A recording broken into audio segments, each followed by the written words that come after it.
Assalamualaikum warahmatullahi wabarakatuh. Bismillahirrahmanirrahim.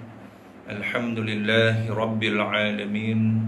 Wassalatu wassalamu ala ashrafil anbiya'i wal mursalin wa ala alihi wa sahbihi ajma'in. Subhanaka la ilma lana illa ma 'allamtana innaka antal alimul hakim. Rabbi syrah li sadri wa yassir li amri wahlul 'uqdatam min lisani yafqahu qawli, amma ba'd. Alhamdulillah, bersyukur kita kehadrat Allah Subhanahu wa ta'ala kerana pada malam ini sekali lagi kita menyambung daurah sifat 20 kita pada malam ini, insya-Allah, pada siri yang ke-7. Baik, jadi insya-Allah pada malam ni kita akan membincangkan tentang sifat baqa Allah Subhanahu wa taala. Kita akan masuk pada perbincangan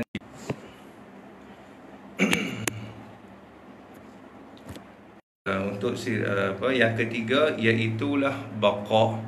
Apakah yang dimaksudkan dengan baqa? Baik, bila disebutkan baqa, iaitulah baqa artinya kekal. Bila sebut baqa artinya kekal. Apa maksud kekal? Ni kita nak tahu. Apakah yang dimaksudkan dengan kekalnya Allah Subhanahu wa taala? Jadi maka sebab itulah baqa itu dia termasuk di dalam sifat salbiyah Allah Subhanahu wa taala. Yang mana sifat salbiyah iaitulah sifat yang bangsa ternafi. Ternafi apa? Ternafi segala perkara yang tidak layak bagi Allah Subhanahu wa taala. Jadi bila kata baqa itu dia termasuk di dalam sifat salbiyah, itulah sifat yang bangsa ternafi, maka pengertian baqa itu apa dia? Baqa artinya kekal. Jadi bila sebut kata kekal ni macam mana? Adakah maksud kekal ni hanya sekadar tahan lama? Tak. Kekal bukan maksud kata tahan lama. Sebab apa? Sebab kalau kata kita di sini pun, benda yang tahan lama pun kita kata kekal juga. Tetapi hakikatnya walaupun kita kata kekal, tetapi akhirnya binasa juga. Tetapi bila sebut kata kekalnya Allah Subhanahu wa taala itu, maksud dia apa dia? Iaitulah zat Allah taala itu tidak ada pengakhiran. Zat Allah taala itu tidak ada pengakhiran. Zat Allah taala itu tidak ada kesudahan. Itulah yang dimaksudkan dengan baqa. Maka ternafi pengakhiran pada zat Allah. Ataupun kita kata ternafi kesudahan pada zat Allah Subhanahu wa taala, maka itulah yang dikatakan sebagai sifat salbiyah, iaitulah sifat yang bangsa ternafi. Baik. Kemudian kalau kita lihat pula, adakah kekalnya Allah Subhanahu wa taala dengan kekalnya syurga itu adakah bersamaan? Adakah semacam? Kalau kita tengok kekalnya Allah taala, begitulah syurga dan neraka. Syurga neraka tu kekal tak? Ya, syurga dan neraka tu pun kekal. Tetapi kekalnya syurga dan neraka itu, adakah semacam atau tidak? Kalau ikut pada zahirnya semacam. Kalau ikut pada pengertian kekal tu semacam, tetapi hakikatnya tidak serupa. Hakikatnya kekalnya Allah dan juga kekalnya syurga dan neraka itu, walaupun pada zahirnya semacam, tetapi hakikatnya tidak serupa. Sebab apa? Sebab apa? Sebab bila kata kekalnya syurga dan neraka itu, kekalnya syurga dan neraka itu, kekalnya itu adalah harus pada akal. Harus pada akal. Manakala kekalnya Allah Subhanahu wa ta'ala itu, yang tu adalah wajib pada akal. Wajib pada akal. Apa dia harus pada akal? Kita dah belajar dah tentang hukum akal itu. Kita belajar, iaitulah bila sebut kata harus pada akal itu, iaitulah maksud dia apa dia? Boleh. Kita menghukum dengan akal kita, iaitulah kita menghukum dengan boleh. Boleh apa? Boleh syurga itu kekal, dan boleh syurga itu tidak kekal ataupun binasa. Pasal apa kita kata syurga itu boleh kekal dan boleh binasa? Sebab apa? Sebab asalnya syurga itu asalnya adalah tiada. Syurga tu asal dia tak ada. Kemudian siapa yang mengadakan syurga? Allah yang mengadakan syurga. Allah yang mengadakan syurga. Jadi bila kata Allah yang mengadakan syurga, boleh tak Allah Ta'ala nak meniadakan syurga ataupun nak membinasakan syurga? Ya, boleh Allah Ta'ala nak membinasakan syurga. Tetapi Allah Ta'ala pilih untuk kekalkan syurga. Kekalkan syurga dan juga neraka. Jadi bila kata Allah Ta'ala pilih kekalnya syurga dan neraka itu, yang tu adalah sebab tu kita kata kekalnya syurga dan neraka itu harus pada akal. Tetapi kalau kata kekalnya zat Allah Subhanahu wa ta'ala itu pula, yang mana kekalnya zat Allah Ta'ala itu ialah wajib pada akal. Apa maksud wajib pada akal? Kita dah belajar dah tentang hukum akal. Iaitulah di mana bila sebut kata wajib pada akal, iaitulah ma la yutasawwar fil aqli adamuhu. Iaitulah perkara yang tidak boleh digambarkan oleh akal akan ketiadaannya. Akal tak boleh nak fikir, akal tak boleh nak bayang kalau kata Allah Ta'ala itu tidak kekal.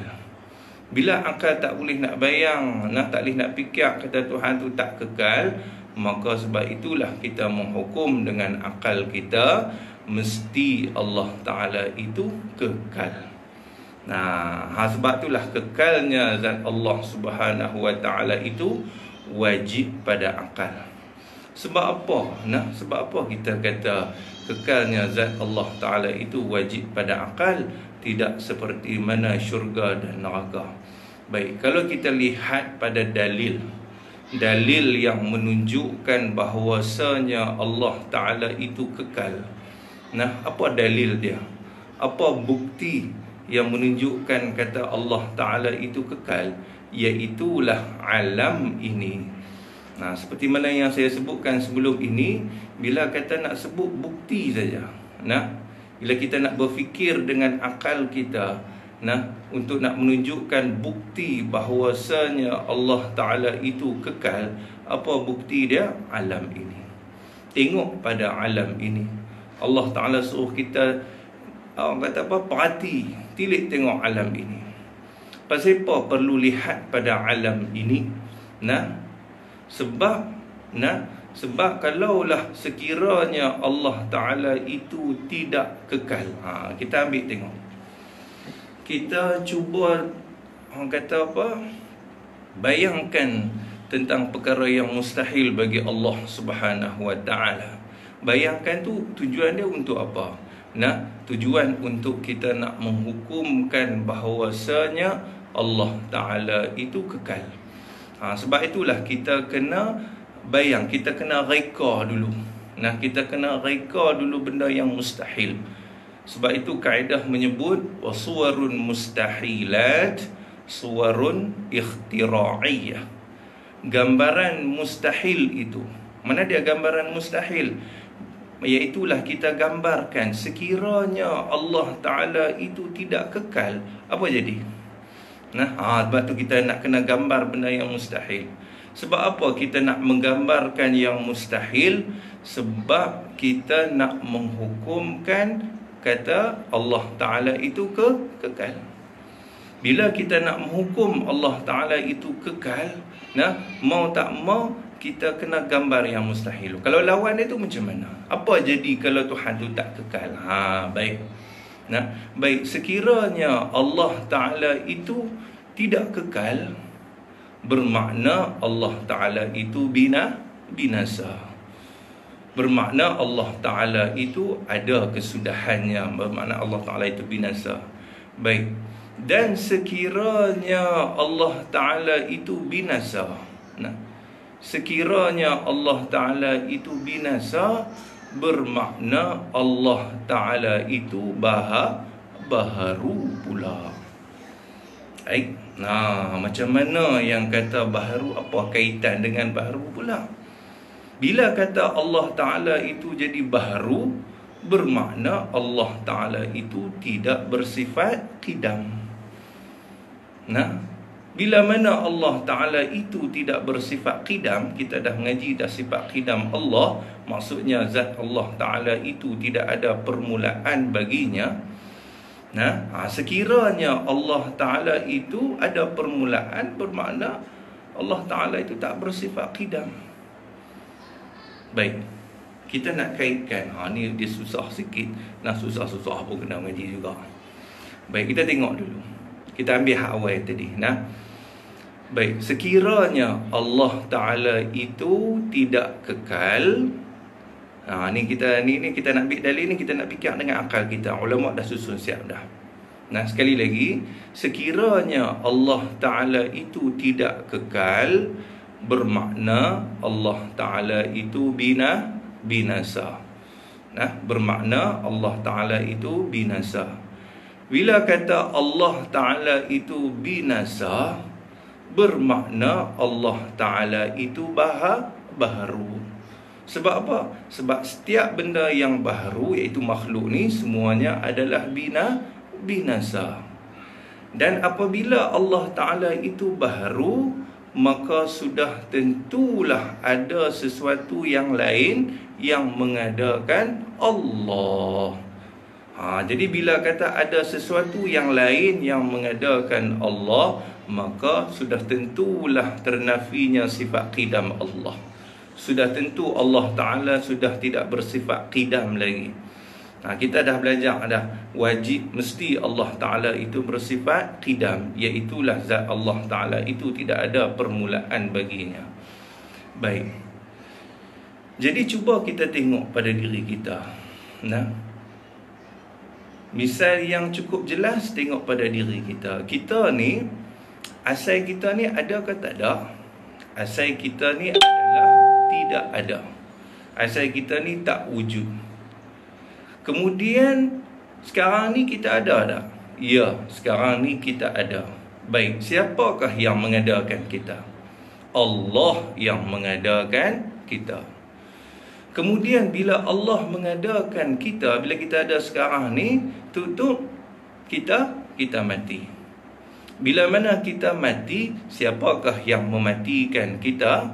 Maka sudah tentu Allah lah yang mematikan kita, Allah lah yang membinasakan kita. Baik, begitulah juga sekiranya Allah Ta'ala itu tidak kekal, maka sudah tentu Allah Ta'ala itu binasa. Bila kata Allah Ta'ala itu binasa, maka sudah tentu Allah Ta'ala itu baharu. Bila kata Allah Ta'ala itu baharu, maka sudah tentulah ada sesuatu yang lain yang mengadakan Allah. Kemudian ada sesuatu yang lain yang membinasakan Allah. Bila mana ada sesuatu yang lain yang membinasakan Allah, maka itu adalah mustahil sama sekali. Sebab apa? Sebab Allah Ta'ala itu tidak ada sesuatu pun yang mengadakannya, dan tidak ada sesuatu pun yang membinasakannya. Sebab apa? Sebab dia adalah Tuhan.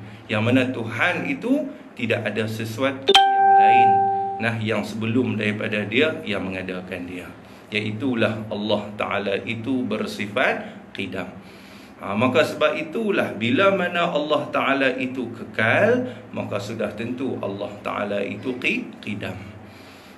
Bila kata Allah Ta'ala itu bersifat qidam, maka sudah tentu Allah Ta'ala itu kekal, tidak binasa sama sekali. Itu adalah merupakan dalil yang cukup jelas. Dalil yang cukup jelas yang membuktikan bahawasanya zat Allah Ta'ala itu tidak binasa. Tidak binasa sama sekali. Sebab apa? Sebab sekiranya Allah Ta'ala itu binasa, maka sudah tentu ada sesuatu yang lain yang membinasakan Allah. Adakah sesuatu yang lain yang membinasakan Allah? Tidak ada. Tidak ada. Sebab Allah Ta'ala itu bersifat qidam, iaitulah Allah Ta'ala itu tidak ada permulaan baginya, iaitulah tidak ada sesuatu yang lain yang sebelumnya yang mengadakan Allah. Bila mana tidak ada sesuatu yang lain yang mengadakan Allah, maka sudah tentu tidak ada sesuatu yang lain yang membinasakan Allah. Ni 3 kali ulang ni. InsyaAllah mudah-mudahan kita faham dengan dalil yang menunjukkan ataupun bukti yang menunjukkan bahawasanya Allah Ta'ala itu bersifat baqa, iaitulah zat Allah Ta'ala itu kekal, tidak binasa sama sekali. Tidak binasa sama sekali. Bahkan Allah Ta'ala sebut di dalam Al-Quran, huwal awwalu wal akhiru, dialah yang awal. Bila kata dialah yang awal, menunjukkan Allah Ta'ala itu tidak ada permulaan baginya. Wal akhiru, dan Allah Ta'ala itu tidak ada akhir, tidak ada kesudahan baginya. Bermaksud Allah Ta'ala itu baqa, iaitulah Allah Ta'ala itu kekal. Baik, kemudian pula kita masuk, habis takat tu, kita masuk pada membahaskan tentang sifat yang keempat pula. Sifat yang keempat, iaitu sifat Allah yang keempat, yang wajib atas kita belajar, wajib atas kita mengetahui, dan seterusnya wajib atas kita i'tiqad di dalam hati kita. I'tiqad di dalam hati kita bahawasanya mesti Allah Ta'ala itu bersifat mukhalafatuhu ta'ala lil hawadis. Apa maksud mukhalafatuhu ta'ala lil hawadis? Maksud dia bersalah-salahan Allah Ta'ala bagi segala yang baharu. Baik, kita nak faham dulu, apakah maksud bersalah-salahan Allah Ta'ala bagi segala yang baharu? Kalau kita lihat pada kalimah apa? Pada kalimah mukhalafah. Mukhalafah, apa maksud mukhalafah? Bersalah-salahan. Dia asal daripada kalimah apa? Khalafa yukhalifu mukhalafatan. Khalafa yukhalifu mukhalafah. Kalau kita belajar dalam ilmu sarah, wa bina'uhu lil ishtirak bainal isnain, dan dibinakannya itu lil ishtirak, untuk orang kata apa? Sekutu antara dua. Lil ishtirak bainal isnain. Mana pula? Baik, sebagai contoh, saya bagi contoh perkataan yang lain. Apa dia? Mudarabah. Tadi mukhalafah, bersalah-salahan. Saya kalau bagi contoh yang lain, mudarabah. Apa maksud mudarabah? Mudarabah maksudnya saling berpukul-pukulan. Maksud dia apa dia? Maksud dia di antara dua orang, hang pukul aku, aku pukul hang. Hang pukul aku pun pukul hang juga. Itu yang kata mudarabah. Mesti kena ada dua guru dia. Kalau kata seorang saja yang pukul, seorang saja si A pukul si B, tapi si B tak pukul pun si A, tu dia tak jadi mudarabah. Dia jadi darabah saja. Tapi kalau kata mudarabah, mesti dia saling berpukul-pukulan. Hang pukul aku balas balik pukul hang. Baik, begitu juga muqatalah. Asal daripada kalimah qatala yuqatilu muqatalah. Jadi bila sebut muqatalah, iaitulah saling berbunuh-bunuhan. Hang tikam aku pun nak tikam hang juga. Semua pakat, orang kata apa, dua-dua tu pakat niat nak saling bunuh-membunuh antara satu sama lain. Tu yang kata muqatalah.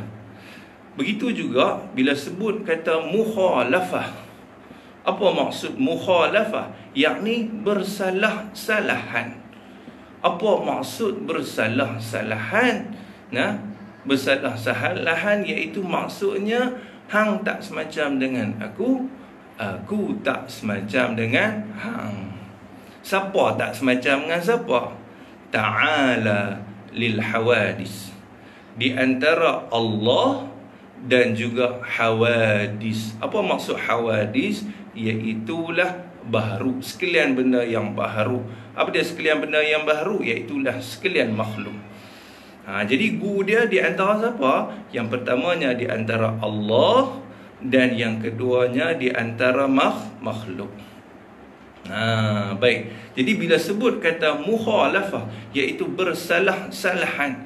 Bersalah-salahan iaitulah Allah tak semacam dengan kita, dengan makhluk. Begitu juga makhluk semacam tak dengan Allah? Tak. Makhluk pun tak semacam dengan Allah. Tu yang kata mukhalafatuhu ta'ala lil hawadis.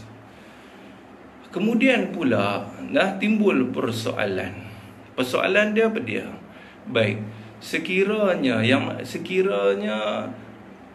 sebelum makhluk ini diciptakan, sebelum makhluk ini diciptakan, iaitu tinggal apa? Tinggal zat Allah Ta'ala saja yang ada waktu itu. Tinggal zat Allah Ta'ala sahaja yang ada. Iaitulah ketika mana syurga ke neraka ke apa saja belum lagi diciptakan oleh Allah. Yang ada hanya Allah. Baik. Jadi persoalan dia, waktu tu, pada ketika itu, adakah Allah Ta'ala bersifat mukhalafah? Adakah Allah Ta'ala itu bersifat tak semacam dengan yang baharu? Baik. Sebab apa? Sebab timbul persoalan dia, baharu tak ada lagi. Makhluk tidak ada lagi. Bila kata makhluk tak ada lagi, tinggal hanya zat Tuhan saja. Jadi zat Tuhan tu orang kata apa, tak semacam dengan siapa. Maknanya waktu tu tinggal zat Tuhan satu-satunya. Adakah pada ketika itu Allah Ta'ala bersifat mukhalafah? Ada setengah waktu saya mengajar di kuliah tu, ada mereka kata Allah Ta'ala tak bersifat mukhalafah lah waktu tu. Sebab apa? Sebab makhluk bukan ada lagi. Makhluk bukannya ada lagi waktu tu. Jadi Tuhan tak bersifat mukhalafah lah. Jadi bila makhluk ada, baru Allah Ta'ala bersifat mukhalafah. Adakah macam tu jawapannya? Tidak sama sekali. Tidak kiralah sama ada makhluk sudah ada ataupun makhluk belum ada lagi, tetap Allah Ta'ala bersifat mukhalafatuhu ta'ala lil hawadis, iaitulah bersalah-salahan Allah Ta'ala bagi segala yang baharu. Kemudian orang tanya pula, pasal apa dah makhluk tak ada lagi? Dah makhluk tak ada lagi, takkanlah Tuhan tak nak kata Tuhan tak semacam dengan baharu, makhluk pun tak ada lagi. Baik, maka sebab itulah kita kena faham, bila sebut kata Allah Ta'ala itu tak semacam dengan yang baharu, dan baharu itu pun tak semacam dengan kita, maka sebab itulah dia ada dua makna. Ini kita kena faham. Bila sebut kata mukhalafatuhu ta'ala lil hawadis, iaitulah bersalah-salahan Allah Ta'ala bagi segala yang baharu, iaitulah Allah tak semacam dengan yang baharu dan baharu pun tak semacam dengan Allah. Maksud dia ada dua. Yang pertamanya, ini kena catat. Kalau ada pen, ada pensel, kena catat. Jangan duduk dengar saja. Bukan apa, takut lagi lupa. Tapi tak apalah, dia ada rakaman, boleh tengok pula. Okey, baik, tak ada masalah. Itu kelebihan dia. Baik. Jadi dia ada dua makna. Yang pertamanya apa dia? Yang pertamanya, zat Allah Ta'ala itu bukan jirim. Itu yang pertama. Dan yang keduanya, iaitulah sifat Allah Ta'ala itu bukan arad. Kok mana pula dia tak faham ni? Baik, tak apa, insya-Allah kita akan terang satu persatu. Baik, jadi kita tengok pada makna yang pertama. Bila kata Allah Ta'ala itu tak semacam dengan yang baharu, dia ada dua makna. Yang pertamanya, zat Allah Ta'ala itu bukan jirim. Apa maksud zat? Iaitulah diri. Kalau orang tanya zat Allah tu apa dia? Diri Allah. Jadi zat yang pertama, zat Allah bukan jirim. Baik, apa maksud jirim? Yang kata jirim tu apa dia? Kita kena faham jirim tu dulu, baru kita boleh kata zat Allah bukan jirim. Kita kena faham dulu apa maksud jirim. Jirim ni, maksud dia apa dia? Ma mala'a qadran minal faraghi. Dia Ustaz cuba terjemah Ustaz. Tak apalah, saya bawa abang dia punya takrif dia. Jadi bila sebut kata jirim ni, ma mala'a qadran minal faragh, iaitulah perkara yang memenuhi kadar ruang. Memenuhi kadar ruang ni macam mana? Ataupun kita kata benda yang berhajat kepada tempat. Satu perkara yang berhajat kepada tempat, maka itu adalah jirim. Berhajat kepada tempat tu macam mana? Ya, macam diri kita, tubuh badan kita. Adakah tubuh badan kita ini berhajat kepada tempat? Ya, sudah tentu tubuh badan kita berhajat kepada tempat. Bahkan ruang. Bukan setakat tempat duduk kita ni saja, bahkan ruang udara kita ni. Tu pun dah dikira sebagai jirim. Begitu juga dengan pokok, begitu juga dengan orang kata apa, binatang, begitu juga dengan bulan dan bintang. Itu semuanya adalah jirim. Sebab apa kata jirim? Sebab semua memerlukan kepada tempat. Pokok ada tak tempat tumbuh dia? Ya, dia ada tempat tumbuh dia. Bulan ada tak tempat letak dia? Ya, dia ada tempat letak dia. Matahari ada tak tempat letak dia? Ya, dia ada tempat letak dia. Begitu juga bulan bintang, semua dia ada tempat letak dia. Semua dia ada ruang dia sendiri. Jadi maknanya setiap benda yang berhajat kepada tempat, setiap benda yang berhajat kepada ruang, maka itu adalah jirim. Maka bila kita faham jirim itu suatu perkara yang berhajat kepada tempat dan ruang, maka kita barulah kita faham bahawasanya pada makna yang pertama tadi, zat Allah Ta'ala itu bukan jirim. Bila kata zat Allah bukan jirim, maknanya diri Allah, ini zat Tuhan itu tidak berhajat kepada tempat. Zat Allah Ta'ala itu tidak berhajat kepada ruang. Tak berhajat kepada ruang. Boleh faham, insya-Allah. Baik, begitu juga. Setiap benda yang kita boleh rasai, kita boleh rasa dengan panca indera kita juga, maka itu juga adalah jirim. Pasal apa? Baik, kalau kita tengok angin, angin. Yang mana angin itu boleh nampak tak angin? Tak boleh nampak. Tak boleh nampak. Boleh dengar tak angin tu? Dia boleh dengar kalau kata ada pokok, dia dengar bunyi pokok ni renggut. Tu jelah. Baik. Tapi bila kata angin ni, kita boleh rasa dia melalui apa? Kita boleh rasa melalui kulit. Bila mana benda yang kita boleh rasa dengan kulit, maka itu adalah jirim. Maka sudah tentulah zat Allah bukan jirim. Zat Allah bukannya jenis angin yang kita boleh rasa dengan kulit. Begitu juga, begitu juga bunyi ataupun suara yang mana kita boleh rasa melalui apa? Melalui deria pendengaran kita. Dia kita tak boleh nampak bunyi suara tu, kita tak boleh nampak. Nah, adakah kita boleh sentuh bunyi dan suara? Kita tak boleh sentuh, kita tak boleh nampak. Tetapi kita boleh rasa melalui pendengaran.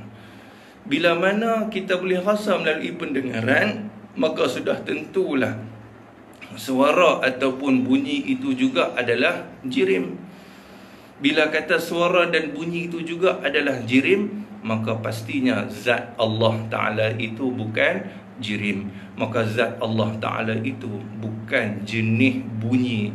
Zat Allah Ta'ala itu bukan jenis suara yang kita boleh dengar dengan telinga kita. Begitu juga, tiap benda yang kita boleh rasai dengan deria bau kita. Sebagai contoh, wangi dan juga busuk. Wangi dan juga busuk. Baik. Jadi bila kata wangi dan busuk ni, kita nak sentuh dia pun tak boleh. Ataupun kita nak tengok dengan mata kita pun tak boleh. Ataupun kita nak dengar melalui pendengaran kita pun tak boleh. Tapi wangi dan busuk itu, bau-bauan itu, kita boleh rasa dengan deria bau. Maknanya tiap-tiap benda yang kita boleh rasai dengan deria bau kita, maka itu juga adalah jirim. Bila kata jirim, maka pastinya zat Allah Ta'ala itu bukan jirim. Maknanya zat Allah Ta'ala itu bukan jenis bau yang kita boleh rasa dengan deria bau kita. Baik. Begitu juga dengan masin, manih, tawak. Yang mana benda tu kita rasa melalui lidah kita, deria kita, deria rasa kita. Jadi, bila kata tiap-tiap benda yang kita boleh rasa dengan deria rasa kita tu, maka itu juga adalah jirim. Bila kata yang tu adalah jirim, maka zat Allah Ta'ala bukannya yang boleh jenis rasa dengan lidah. Bila kata bukan yang jenis boleh rasa dengan lidah, bukan, maka sebab itulah zat Allah Ta'ala itu bukan macam tu. Zat Allah Ta'ala bukan seperti itu. Bermakna zat Allah Ta'ala itu bukannya benda yang boleh kita rasai melalui panca indera kita. Maka sebab itulah zat Allah Ta'ala itu bukan jirim. Maka sebab itulah pada ketika mana dalam peristiwa Isra' dan Mi'raj Nabi Muhammad sallallahu alaihi wasallam, ketika mana Nabi dipertemukan dengan Allah Subhanahu wa taala, kemudian apabila Nabi kembali ke bumi, para sahabat pun bertanya, bagaimana dengan rupa zat Allah Subhanahu wa taala? Adakah Nabi boleh cerita? Nabi bukan tak mau cerita, tapi Nabi tak reti cerita. Tak tahu nak cerita macam mana. Sebab apa? Sebab kita faham zat Allah Ta'ala itu bukan jirim. Yang mana zat Allah Ta'ala itu tidak berhajat kepada ruang, tak berhajat kepada tempat.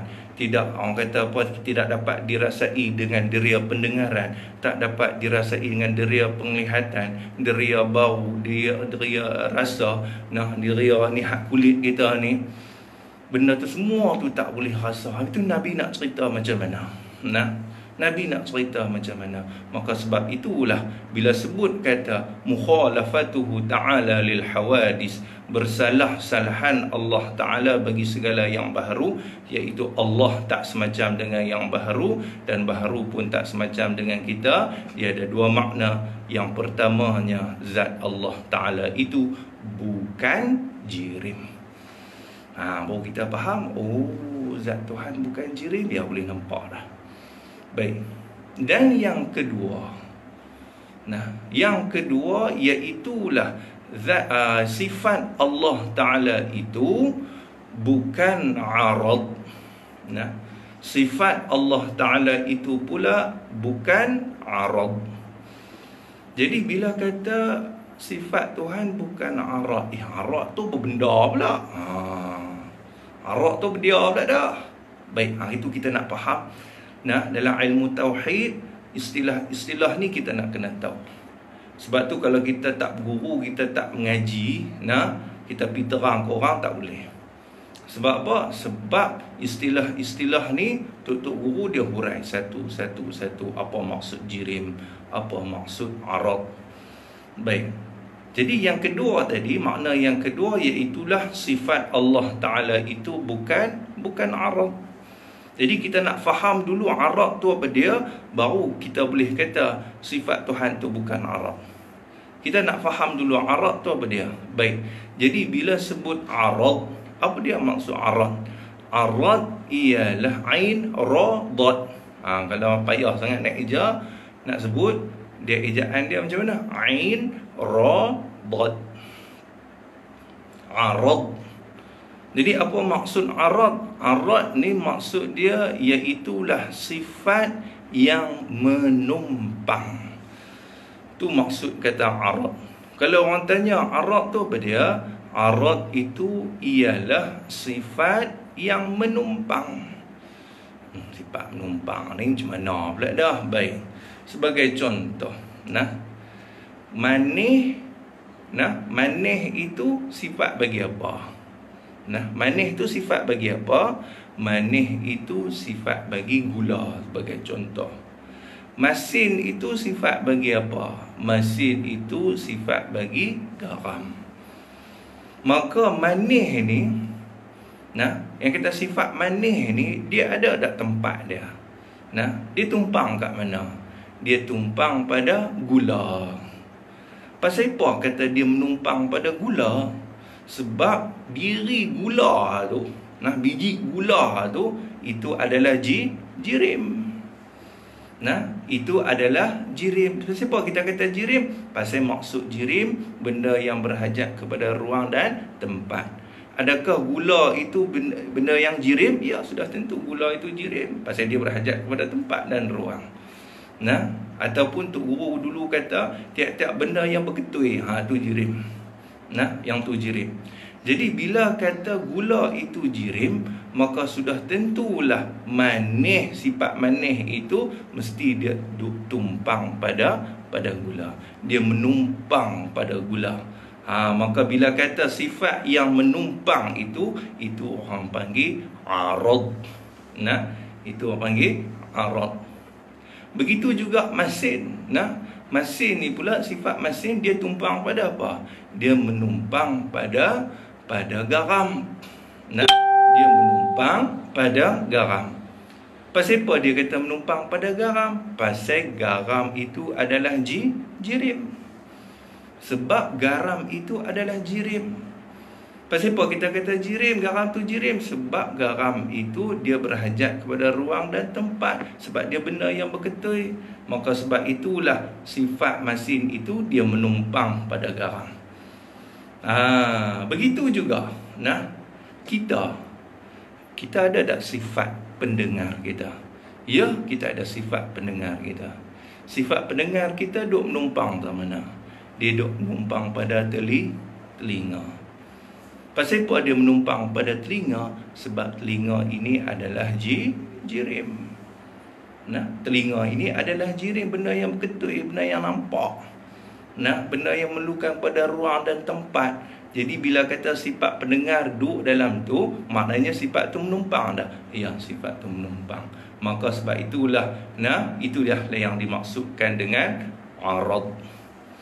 Jadi sifat makhluk semuanya arad.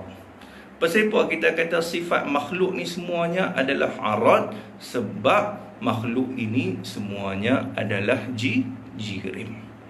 Sebab makhluk semua adalah jirim. Pasal apa? Pasal semua makhluk dia berhajat kepada ruang dan dia berhajat kepada tempat. Baik. Jadi bila kita faham macam tu, bahawa sungguhnya sifat Allah Ta'ala itu sudah tentu bukan arad. Sudah tentu sifat Allah Ta'ala bukan arad. Bukan passion duk menumpang seperti mana manih tumpang di gula tu. Sebab apa sifat Tuhan tu bukan arad? Sebab zat Allah bukan jirim. Bila kata zat Allah bukan jirim, maka sudah tentulah sifat Allah Ta'ala itu juga bukan arad. kita makhluk ni adalah jirim, iaitu benda yang berketui, benda yang berhajat kepada ruang dan tempat. Bila kata kita semua ni adalah jirim, maka sudah tentu sifat yang ada pada kita ini orang panggil sifat yang bangsa arad, iaitulah yang menumpang. Nah, sifat yang menumpang. Jadi sifat Allah Ta'ala itu bukan arad. Jadi barulah kita faham bila sebut kata Allah Ta'ala itu bersifat mukhalafatuhu ta'ala lil hawadis, bersalah-salahan Allah Ta'ala bagi segala yang baharu, iaitulah Allah tak semacam dengan makhluk dan makhluk pun tak semacam dengan Allah. Dia ada dua maksud. Yang pertamanya, zat Allah bukan jirim. Faham tak lagi zat Allah bukan jirim tu apa dia? Ya, kita faham. Dan sifat Allah Ta'ala itu bukan arad. Faham tak lagi arad tu apa dia? Ya, kita dah faham dah tadi. Jadi bila kita faham macam tu, maka tak kira lah kalau kata sebelum makhluk diciptakan lagi, waktu tu zat Allah Ta'ala satu-satunya yang ada. Adakah zat Allah Ta'ala itu jirim? Tak, zat Tuhan bukan jirim. Adakah sifat Allah Ta'ala itu arad? Tak, sifat Allah Ta'ala itu bukan arad. Kemudian Allah Ta'ala ciptakan makhluk. Bila kata Allah Ta'ala ciptakan makhluk, yang mana setiap makhluk tu semuanya adalah jirim, setiap makhluk itu semuanya, sifat makhluk itu semuanya arad, maka tetap zat Allah Ta'ala itu bukan jirim, sifat Allah Ta'ala itu bukan arad. Maka tak kira lah sama ada makhluk sudah ada ataupun makhluk belum ada lagi, tetaplah zat Tuhan itu bukan jirim, tetaplah sifat Allah Ta'ala itu bukan arad. Boleh faham tak lagi? Cuba komen tentang tu, faham ke tak? Jadi senang saya nak ni. Kalau kata tak faham, insya-Allah saya akan cuba nak permudahkan lagi. Sebab apa? Sebab sifat Allah Ta'ala ni, bahkan sifat mukhalafatuhu ta'ala lil hawadis, bersalah-salahan Allah Ta'ala bagi segala yang baru, merupakan sifat yang cukup penting. Sebab itulah kata Tuan Guru kami Allah yarham, Tuan Guru Haji In Lepai dulu. Saya dulu waktu saya remaja dulu, saya banyak mengaji dengan Allah yarham Tuan Guru Haji In Lepai. Yang mana bila mai masuk bab sifat mukhalafatuhu ta'ala lil hawadis, dia kata apa? Beliau kata, ni sifat ni antara banyak-banyak sifat Allah, sifat ni paling utama sekali. Sifat ni cukup penting sekali. Cukup penting. Sebab apa? Sebab kita bimbang. Kita bimbang, takut apa? Takut kita ni dalam hal keadaan kita tak sedar, kita menyamakan Allah Ta'ala itu dengan makhluk. Kita menyamakan Tuhan itu dengan makhluk. Maka sebab itu orang yang tak kenal sifat mukhalafah ni, sifat mukhalafatuhu ta'ala lil hawadis, kita bimbang, takut apa? Takut waktu kita nazak kelak.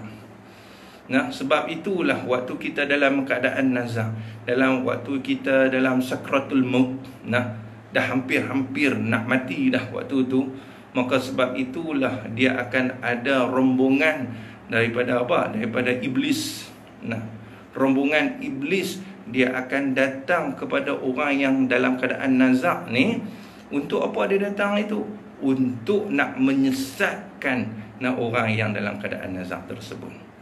Nak menyesatkan apa? Menyesatkan akidah dia. Nak menyesatkan akidah. Sebab apa? Sebab itu adalah peluang dia yang terakhir. Iblis ni dia akan berusaha bersungguh-sungguh untuk nak masukkan anak Adam jadi teman dia dalam api neraka. Sampai bila? Sampai dalam keadaan nak mati pun dia akan cuba usaha lagi. Sebab tu tersebut dalam satu kisah, iaitulah di mana ada seorang ulama yang dalam keadaan nazak. Dalam keadaan nazak pada ketika itu, maka apabila ada sahabat handai yang datang hadir untuk menziarahi beliau, kemudian mereka pun mengajarkan kalimah syahadah Iaitulah dengan menyebut la ilaha illallah. Dia ajak, nak sebutlah la ilaha illallah, la ilaha illallah. Jadi ulama yang dalam keadaan nazak tu, dia kata apa? Aku tak mau kata, aku tak mau kata. Aku tak mau kata. Kemudian jadi sahabat anda ni pun pelik lah. Macam mana ni ulama ni nak ajak ucap kalimah la ilaha illallah, tu tak mau kata. Pelik.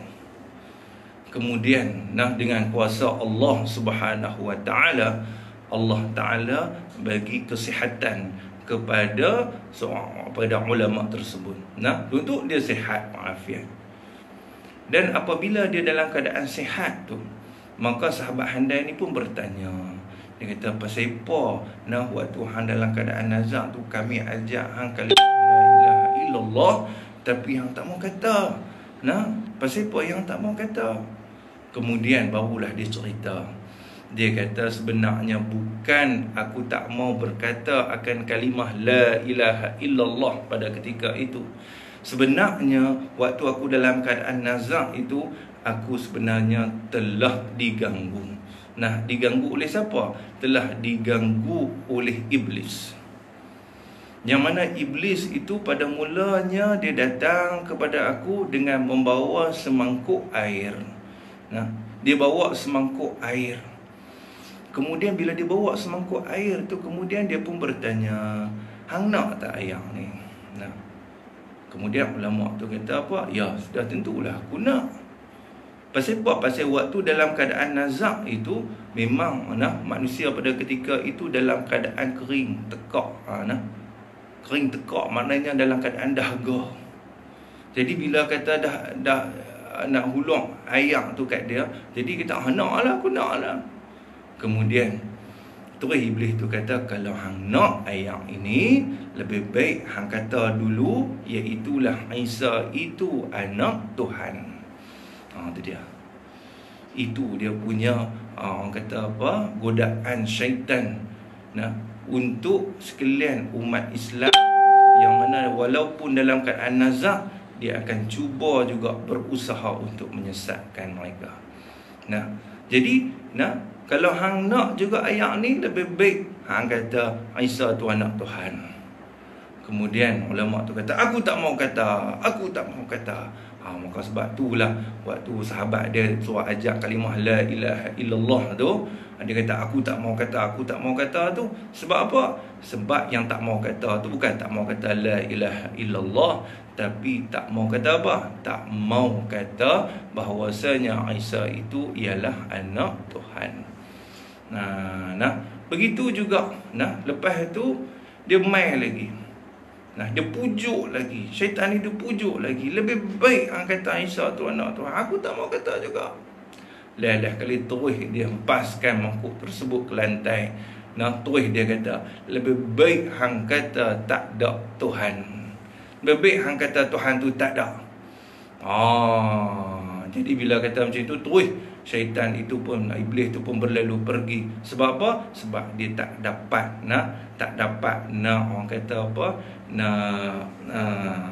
Nak menyesatkan ulama tersebut. Sebab apa? Sebab ulama tersebut orang yang sangat alim, orang yang mengenal akan sifat-sifat Allah Subhanahu wa taala, orang yang tidak menyamakan Allah taala itu dengan makhluk. Sebab apa? Sebab ulama itu kenal akan sifat mukhalafatuhu taala lil hawadis.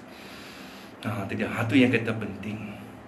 Begitu juga kadang-kadang iblis ni dia akan main dalam bentuk rombongan, kadang-kadang benda yang kita suka. Apa benda yang kita obses. Kadang-kadang kita obses dengan apa, penyanyi ke, dengan pelakon ke, ataupun kita obses dengan ikan ke. Maka syaitan ni dia akan main dalam bentuk tersebut. Kadang-kadang syaitan dia akan main dalam bentuk menyerupai ibu bapa kita. Dia main bentuk dalam menyerupai ibu bapa kita. Kemudian hak yang si ibu ni, yang mana syaitan yang menyerupai ibu tu, dia kata, hang ni kalau hang nak masuk syurga, hang kena ikut cakap mak. Hang kena ikut cakap mak. Jadi bila kata nak ikut cakap mak ni, nak buat macam mana? Kalau anak masuk syurga kena ikut cakap mak.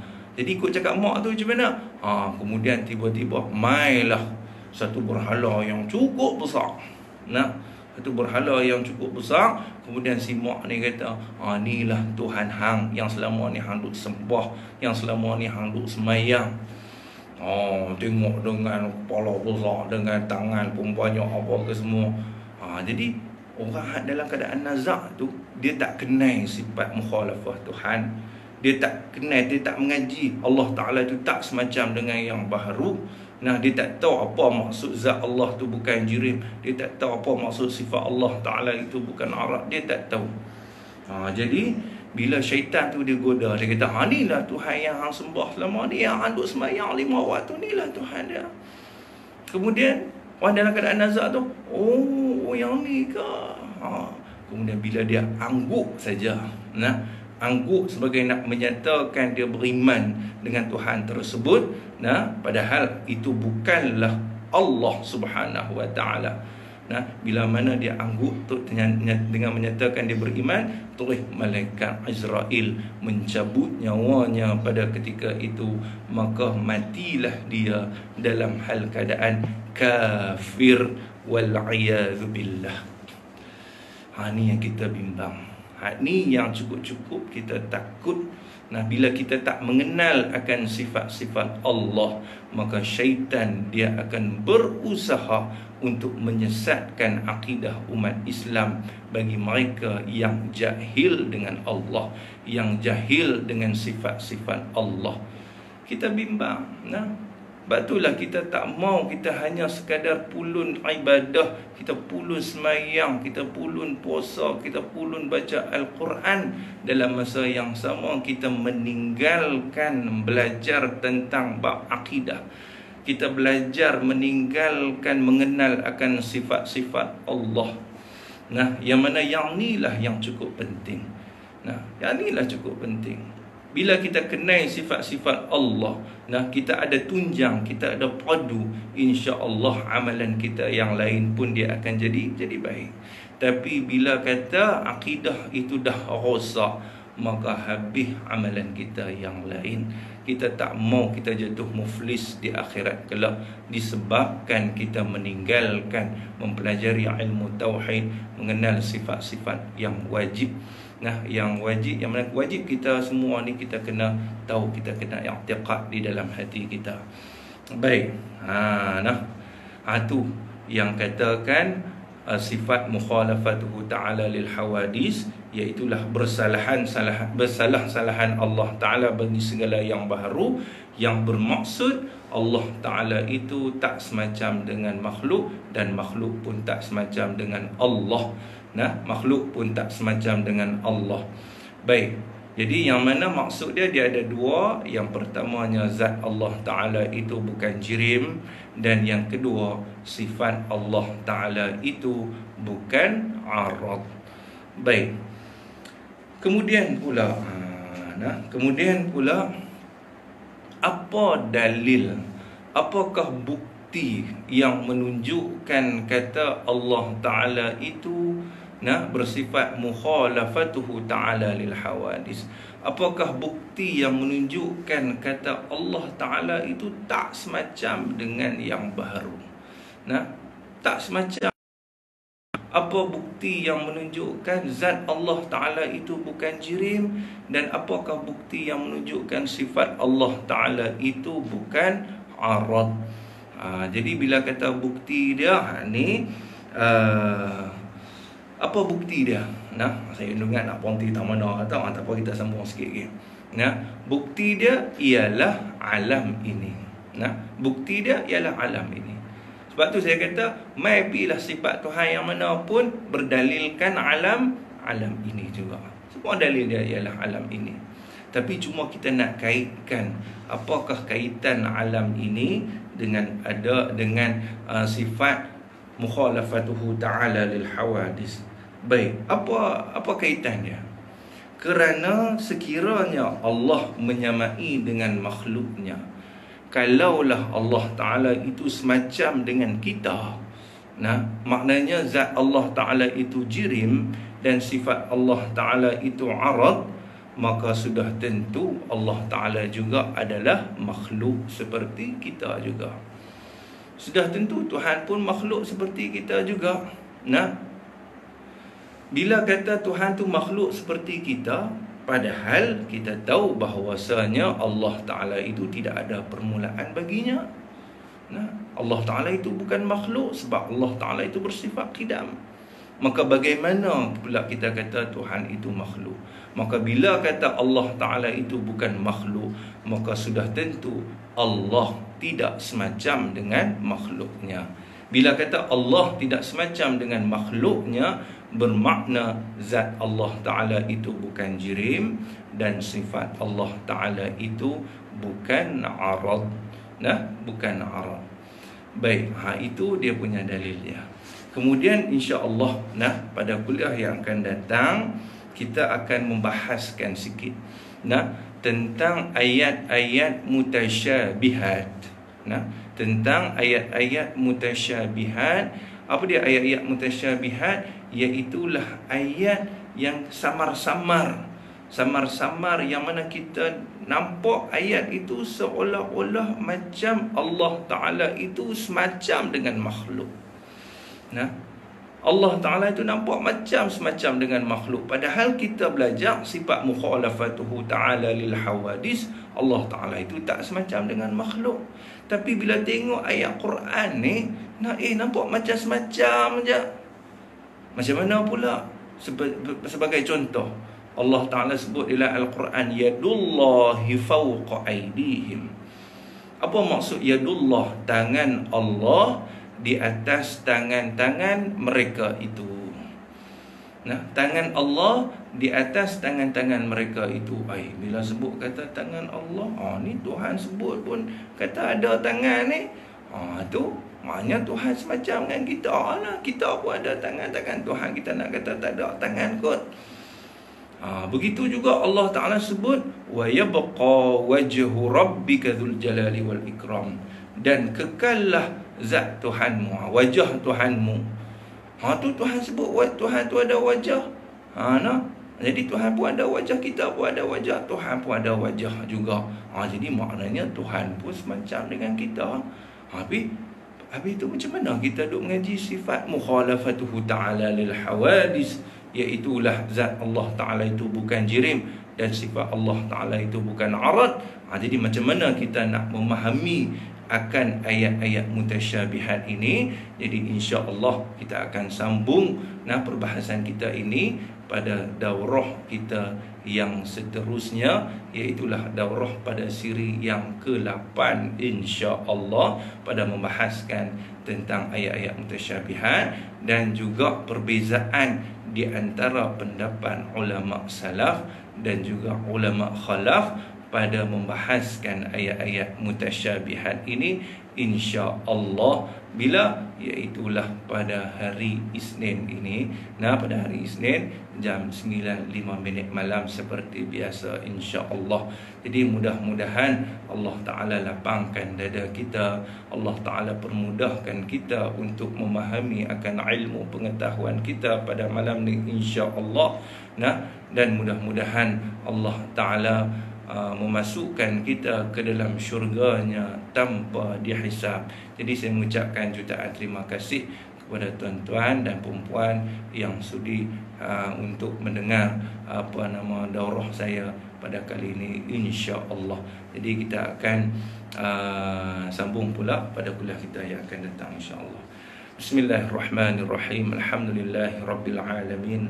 Wassalatu wassalamu ala asyrafil anbiya'i wal mursalin wa ala alihi wa sahbihi ajma'in. Allahumma nawwir qulubana bi nuri hidayatik kama nawwartal arda bi nuri syamsika abadan abada bi rahmatika ya arhamar rahimin. Wa sallallahu wasallam alaihi walhamdulillahirabbil alamin. Wassalamu alaikum warahmatullahi wabarakatuh.